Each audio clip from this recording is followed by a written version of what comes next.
Corla, the terrible crimes of Bill Kenneally were those of a predator who for decades abused young boys in Waterford City and its surrounding area. Kenneally was ultimately convicted of some of these appalling sexual crimes. He received total sentences of nearly 19 years and died in prison last month, just over halfway through his term.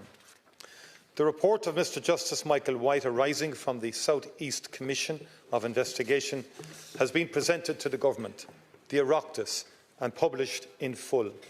It makes harrowing reading. It tells a story of betrayal, manipulation, abuse, failure and pain. Kenneally's criminal trial concerned the period 1979 to 1990. However, others made statements to the Gardaí and gave evidence to the Commission about allegations of abuse that did not go to trial and that covered the period from 1970 to 1993. As Mr Justice White records, due to this time span of nearly 25 years, generations of boys were abused and traumatised. During the period of his criminal activity, any young boy who came under his influence was at risk. It has been shown that in late 1987, details of some of his activities became known in Waterford to two senior Garda officers and some other Gardaí, the principal of a secondary school, a retired politician, a senior clergyman, a psychiatrist, and to some parents of victims. The contact with the Gardaí in 1987 did not stop the sexual abuse. Bill Kenneally was not brought to justice until a formal complaint was made by one of his victims, Jason Clancy, in December 2012. The crimes of Bill Kenneally were cruel and exploitative. As Mr Justice White records, he was intelligent, manipulative and an expert at grooming children by developing trust and affection, but also by using fear. He photographed many of the boys with a Polaroid camera which could instantly develop photographs of them in compromising positions, using these to blackmail the boys into keeping silent. He regularly used restraints on children and employed alcohol, money and gifts to assist in grooming and in the commission of his awful offences. One of the tasks that Mr Justice White was asked to complete was to report on the adequacy or appropriateness of the response from the Gardaí when they were first informed in the mid-1980s of Bill Kenneally's activities. The Commission heard evidence from retired members of the Gardaí who were active in 1987 and from those who commenced a successful Garda investigation in 2012. The Commission examined the quality of the Garda investigation in 1987 by applying the standards and guidelines applicable at that time. It is vital to emphasise that the behaviour of Bill Kenneally was common knowledge amongst many young people in the area. So when the parents of one of the victims contacted the Gardaí in 1987, the likelihood that these allegations were only the tip of the iceberg, as Judge White puts it, should have been acknowledged and should have prompted a much more active and committed response. As the judge recounts, when senior Gardaí left the victim's home on St Stephen's Day in 1987, they could have been in no doubt that a 14-year-old boy had been sexually assaulted, that restraint had been used, and there was a probability that one other boy had been sexually assaulted, and it was possible there was a third victim. The report makes clear that Bill Kenneally could have been arrested on suspicion of false imprisonment and indecent assault. This would have enabled a search of his residence and his car, and it is highly likely that the compromising photos he had taken would have been uncovered. But this didn't happen. Instead, the victims had to deal with the grim reality of an investigation that was, in the words of this report, unprofessional, rushed and inappropriate. It took another 25 years for Bill Kenneally's behaviour to come under serious scrutiny when a Garda investigation commenced in 2012. It was totally improper for senior Gardaí to contact relatives of Bill Kenneally, namely his uncles Billy, a former TD, and Monsignor Shine. The Commission makes clear that exposure of Bill Kenneally was not an attractive prospect to them, and they sought to downplay the gravity of his offences through the smokescreen of a referral to a psychiatrist. Based on the very clear evidence, Judge White states that the failure of Acting Chief Superintendent Cashman and to a lesser extent Acting Superintendent P.J. Hayes after December 1987 to conduct a proper investigation into the activities of Bill Kenneally was a clear and serious dereliction of duty, even by the standards of the time in 1987. This has been a major failing by an organ of the state that cannot be downplayed. No words from government can make up for the theft of childhood from so many young boys, for the appalling abuse they suffered and the enormous trauma they have experienced in their lives as a result. But we must acknowledge the failings that led to these awful outcomes, in recognition of the horrific experiences, the bravery of his victims, and also to ensure that it can never happen again. As Taoiseach, I apologise unreservedly on behalf of the state to the victims of Bill Kenneally for what was a clear and serious dereliction of duty. Many of those victims who I have had the honour of meeting on a number of occasions are here today with their families. You waived your anonymity in order to ensure that the heinous crimes of Bill Kenneally were exposed and that other young boys were protected. I want to apologise to those men, Jason Clancy, Paul Walsh, Kevin Keating, Colin Power, Barry Murphy, Simon O'Toole and Gerard Milan. There are also many other victims of Bill Kenneally who were witnesses before the Commission of Investigation and who wished to remain anonymous.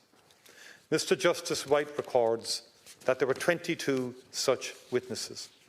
I want to say that we fully understand and respect their wishes, and to emphasise that we apologise to each of them. I also regret to say that there are no doubt victims who decided silently and understandably that they did not wish to give evidence about how they were abused.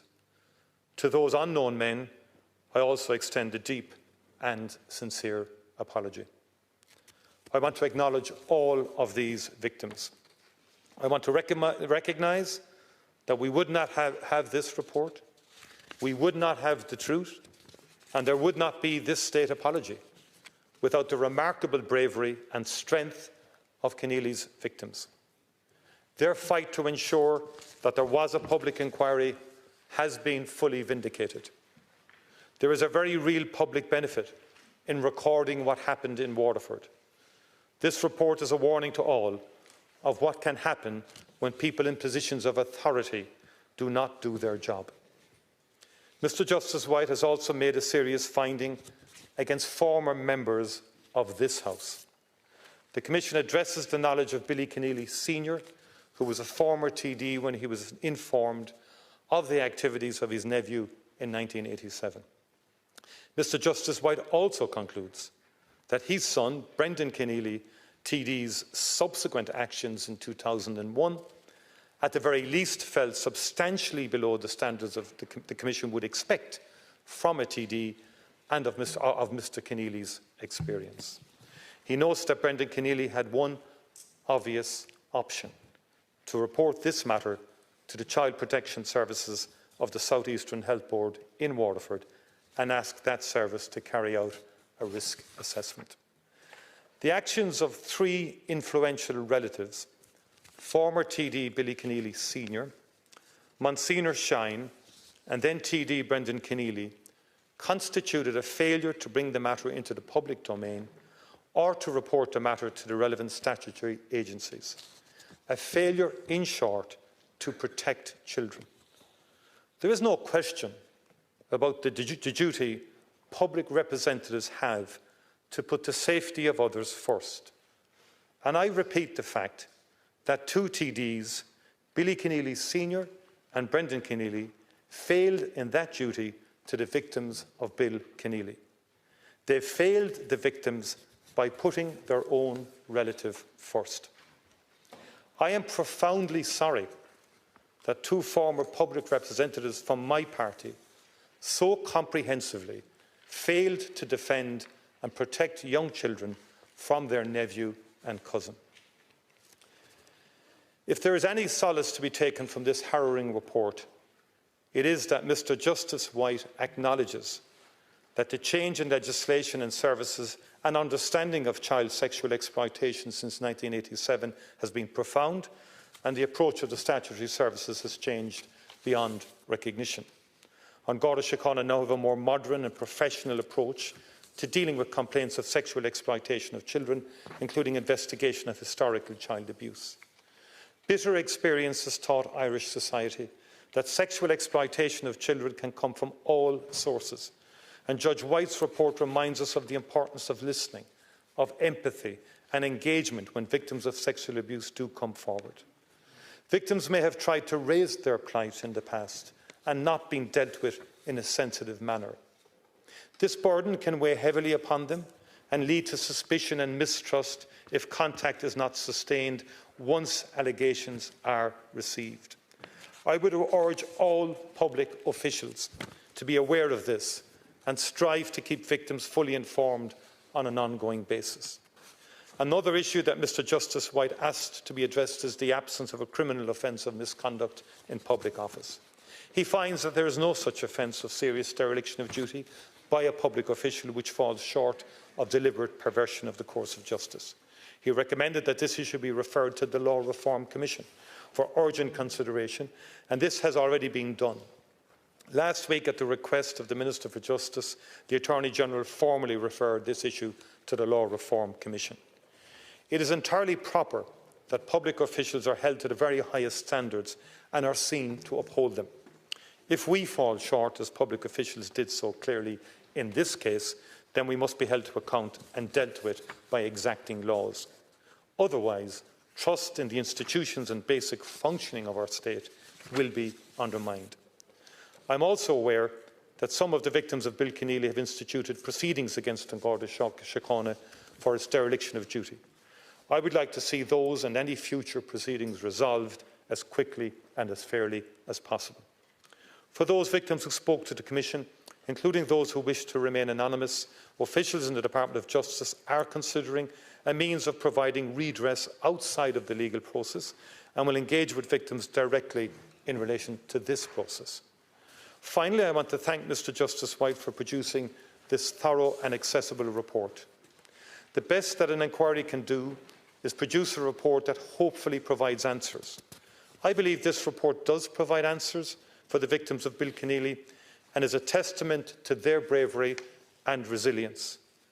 To each of those victims here today, or listening from home, I hope that the apology I have issued on behalf of the State reassures you that the State acknowledges the harm that was done to you, the dereliction of duty that contributed to that harm, and our determination to do everything we can to ensure that no other child has to go through what you went through.